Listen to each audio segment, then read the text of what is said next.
Сәлеметсіңдер ме? 4-ші сыныптың ханшайымдары мен ханзадалары. Бүгін сендермен қазақ тілінің 16-ші сабағын өтетін боламыз. Бүгінгі тақырыбымыз көркем мінез дегеніміз не? Мәтіннің тақырыбы және мәтіндегі негізгі ой. Бүгін сендер мәтіннің тақырыбы мен ондағы негізгі ойды анықтайтын боласыңдар. Мәтіндерге ат қою ерекшеліктерін үйренесіңдер. Ал олай болса, бастаймыз. 5-ші жаттығу: өлеңді оқы, өлеңдердің аты дұрыс қойылған ба? Ойыңды дәлелде. 1-ші өлеңде оқимын. Атасының шалғысын қайрасады, әжесіне құлынын байласады, бөлесінің алмасын теріседі, нағашының арбасын майласады. Бұл өлеңге ұмытшақ па әлде еріншек пе деді. Жоқ, бұл өлеңнің аты дұрыс қойылмаған. Кішіпейіл бала деп қойылса дұрыс болады. Ал 2-ші өлеңді оқып көрейік. Үйдегі қоқыс шелегі төгілмей 3 күн тұр күтіп, ұмытып ұмысым келеді, ертең деп күнде сырғытып. Бұл кішіпейілдікке жата ма? Жоқ, бұл керісінше ұмытшақ па әлде еріншек пе дегенге сәйкес келеді екен. Ал 6-ші жаттығуымыз: көп нүктенің орнына керекті сөздерді қойып, сөйлемді көшіріп жаз. Енді бірден көп нүктенің орнына қойылған мәтінді оқиын. 1-ші сөйлем: мәтінге ат қою, оның тақырыбы мен ондағы негізгі ойды қысқаша атауы. 2-ші сөйлем: тақырып мәтінде баяндалатын оқиға мен ойдың түйіні. 3-ші сөйлем: мәтіндегі негізгі ой автордың айтқысы келген басты пікірі. 7-ші тапсырма, яғни жаттығуымыз: мәтінді рөлге бөліп оқыңдар. 1-ші мәтінді оқып алайық.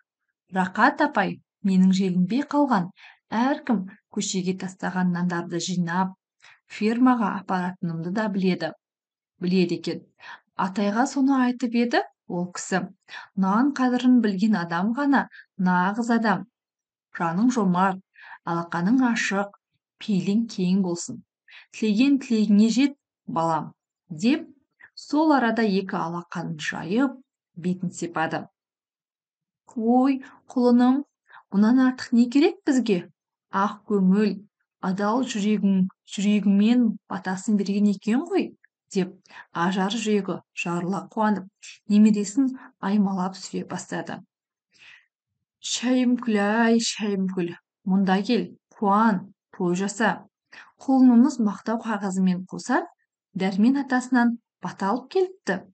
Ермек аң-таң. Әже, бата деген не? Деді қысыла, күлімжи сұрап. Ой жаным, ол атаңның ақ тілегі емес пе? Ол үлкен алғыс емес пе, құлыным-ау? Депті. Ал мәтін не туралы? Мәтінге ат таңда деп тұр. Мәтін бата туралы. Мәтінге бата деп ат қойсақ болады. Келесі 9-ші жаттығу: мәтінді оқы. Мәтіннің тақырыбы мен негізгі ойды анықта. Мәтінді оқиық. Қожанасыр досының үйіне келсе, ол үйін тазалап жатыр екен. Қожанасыр одан: досым, не істеп жатырсың? Деп сұрайды. Қожа, мынау ескірген киім, қағаз, кітап бәрін өртейін деп жатыр едім, деді досы. Қой досым, киім ескіргенмен кітап ескірмейді.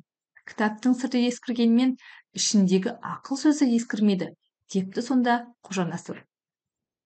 Астында бізге тапсырмалар бар. Мәтінге 2 ат қой, бірі тақырыбының қысқаша атауы, екіншісі негізгі ойдың қысқаша атауы болсын. Негізгі ой берілген бөлікті тауып жаз. Ал дұрысын оқиық енді. Киім ескіргенмен кітап ескірмейді. Кітаптың сырты ескіргенмен ішіндегі ақыл сөзі ескірмейді. Мәтіндегі негізгі ой кітаптың оның ішіндегі ақыл сөзінің ешқашан ескірмейтіндігі болып табылады. Мәтінге 2 ат қоюға болады. Бұл жерде 2 ат қой деп тұр. Біріншісі кітап, екіншісі кітаптың сөзі ескірмейді деп қойсақ болады екен. Ал балалар, осымен бүгінгі 16-ші сабағымыз аяқталды. Каналға жазылмаған болсаңыздар, жазылып алыңыздар. Және де лүпіл басуды ұмытпаңыздар.